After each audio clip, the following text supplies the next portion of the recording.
ಸಂಪುಟ ಪುನಾರಚನೆ ಯಾವಾಗ? ದೆಹಲಿ ಮೀಟಿಂಗ್ ನಲ್ಲಿ ಏನಾಯ್ತು? ಸಿಎಂಗೆ ಹೈಕಮಾಂಡ್ ಹೇಳಿದ್ದಾದ್ರೂ ಏನು? ಸಂಪುಟ ಟೆನ್ಷನ್.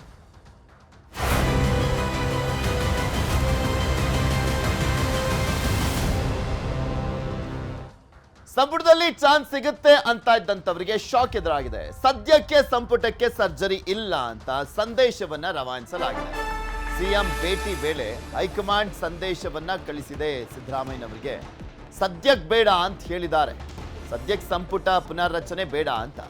ರಾಹುಲ್ ಗಾಂಧಿ ಮಲ್ಲಿಕಾರ್ಜುನ ಖರ್ಗೆ ಅವರನ್ನ ಭೇಟಿಯಾಗಿದ್ರು ಮುಖ್ಯಮಂತ್ರಿಗಳು. ಈ ಸಂದರ್ಭದಲ್ಲಿ ಅವರಿಗೆ ಸ್ಪಷ್ಟವಾಗಿ ಹೇಳಲಾಗಿದೆ ಸದ್ಯಕ್ಕೇನು ಬೇಡ ಸಂಪುಟ ಪುನರ್ರಚನೆ ಅಂತ. ದೆಹಲಿಯಲ್ಲಿ ಉಭಯ ನಾಯಕರನ್ನ ಭೇಟಿಯಾಗಿದ್ರು ಸಿಎಂ. ಸದ್ಯಕ್ಕೆ ಸಂಪುಟಕ್ಕೆ ಕೈ ಹಾಕೋದು ಬೇಡ ಅಂತ ಸಂದೇಶವನ್ನ ಕೊಡಲಾಗಿದೆಯಂತೆ. ಆಲ್ಮೋಸ್ಟ್ ಆಗಸ್ಟ್ಗೆ ಅಥವಾ ಮೇ ಸಂದರ್ಭದಲ್ಲಿ ಸರ್ಕಾರಕ್ಕೆ 2 ವರ್ಷ ತುಂಬುತ್ತೆ. ಆ ಟೈಮ್ನಲ್ಲಿ ಸಂಪುಟ ಪುನರ್ರಚನೆ ಆಗಬಹುದು ಅನ್ನುವಂಥ ರೀತಿಯಲ್ಲಿ ಸುಳಿವನ್ನ ಕೊಟ್ಟಿದ್ರು ಡಿ.ಕೆ. ಶಿವಕುಮಾರ್ ಅವರು.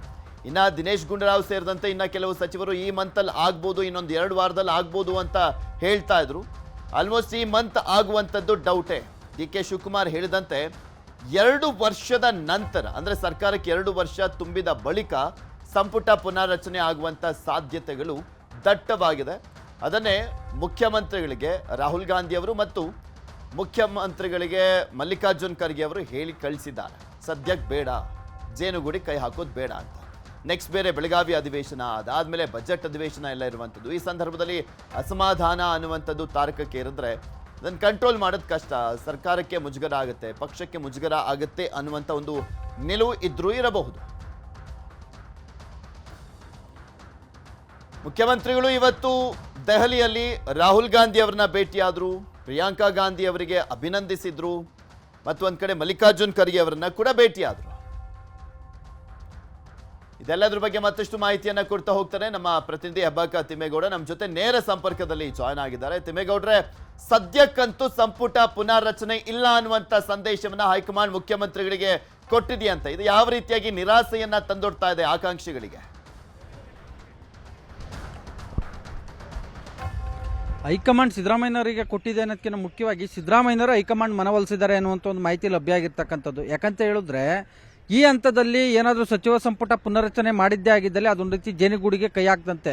ಯಾಕಂತ ಹೇಳಿದ್ರೆ ಒಂದು ಕಡೆಯಾಗಿ ಸಚಿವ ಸಂಪುಟದಿಂದ ಕೈ ಬಿಟ್ಟರೆ ಏನು ಸಚಿವ ಸ್ಥಾನ ಕೈ ತಪ್ಪದಂತ, ಅಂದರೆ ಸಚಿವ ಸ್ಥಾನದಿಂದ ವಂಚಿತರಾದಂಥ ಸಚಿವರ ಒಂದು ಅಸಮಾಧಾನ, ಮತ್ತೊಂದು ಕಡೆಯಾಗಿ ಹಿರಿಯರು ಮತ್ತು ಹೊಸಬರನ್ನ ಕ್ಯಾಬಿನೆಟ್ಗೆ ಸೇರಿಸಿಕೊಳ್ಬೇಕಾದಂಥ ಸಂದರ್ಭದಲ್ಲಿ ಹಲವಾರು ಗೊಂದಲಗಳಾಗ್ತವೆ. ಮತ್ತೊಂದು ಕಡೆಗೆ ಸಚಿವ ಸ್ಥಾನ ವಂಚಿತರು ಕೂಡ ಸಾಕಷ್ಟು ಆಕ್ರೋಶಗೊಳ್ತಾರೆ. ಯಾಕಂತ ಹೇಳಿದ್ರೆ ಒಮ್ಮೆ ಅಂದರೆ ರಾಜಕೀಯ ನಿವೃತ್ತಿ ಆಗುವಂಥ ಒಂದು ಸಂದರ್ಭದಲ್ಲಿ ಒಮ್ಮೆಯಾದರೂ ಕೂಡ ಸಚಿವರಾಗಬೇಕು ಅನ್ನುವಂಥ ನಿಟ್ಟಲ್ಲಿ ಸಾಕಷ್ಟು ಜನ ಆಕಾಂಕ್ಷಿಗಳಿದ್ದಾರೆ.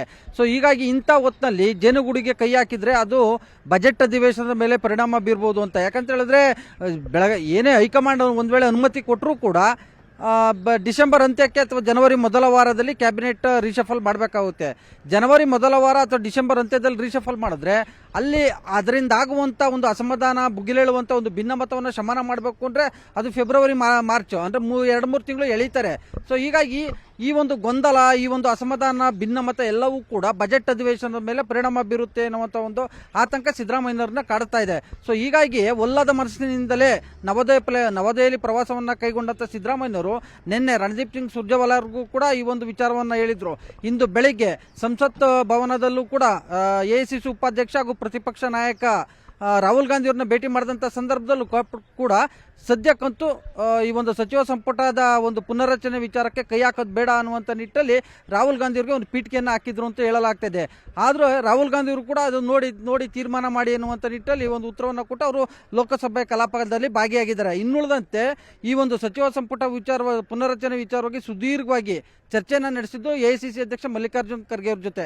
ಮಲ್ಲಿಕಾರ್ಜುನ್ ಖರ್ಗೆ ಅವ್ರ ಜೊತೆಗೂ ಕೂಡ ಮಾತಾಡುವಂಥ ಸಂದರ್ಭದಲ್ಲಿ ಇದರ ಸಚಿವ ಸಂಪುಟ ಪುನರ್ರಚನೆಯ ಸಾಧಕ ಬಾಧಕಗಳ ಬಗ್ಗೆ ಎಲ್ಲವನ್ನೂ ಕೂಡ ವಿವರಿಸಿದ್ದಾರೆ. ಈ ಸಂದರ್ಭದಲ್ಲಿ ಮಲ್ಲಿಕಾರ್ಜುನ್ ಖರ್ಗೆ ಅವರು ಕೂಡ ಹೌದು ಮುಂದಿನ ಆಗಸ್ಟ್ ಅಥವಾ ಜುಲೈ ಅಥವಾ ಆಗಸ್ಟ್ ಸಂದರ್ಭದಲ್ಲಿ ಆಗಸ್ಟ್ ತಿಂಗಳಲ್ಲಿ ಸಚಿವ ಸಂಪುಟ ಪುನರ್ರಚನೆಯನ್ನು ಮಾಡಿ, ಆದರೆ ಅಸಮರ್ಥ ಸಚಿವರಿಗೆ ಒಂದು ರೀತಿ ಕಡಿವಾಣ ಹಾಕಿ ಮತ್ತೊಂದು ಕಡೆಯಾಗಿ ಭ್ರಷ್ಟಾಚಾರದ ಆರೋಪವನ್ನು ಎದುರಿಸ್ತಾ ಇರ್ತಕ್ಕಂಥ ಸಚಿವರಿಗೂ ಕೂಡ ಒಂದು ರೀತಿ ಕಂಟ್ರೋಲಿಗೆ ತೆಗೆದುಕೊಳ್ಬೇಕು. ಈಗಾದರೆ ಸರ್ಕಾರಕ್ಕೆ ಮತ್ತು ಪಕ್ಷಕ್ಕೆ ಒಂದು ರೀತಿ ಡ್ಯಾಮೇಜ್ ಅಲ್ವಾ ಅನ್ನುವಂಥ ನಿಟ್ಟಲ್ಲಿ.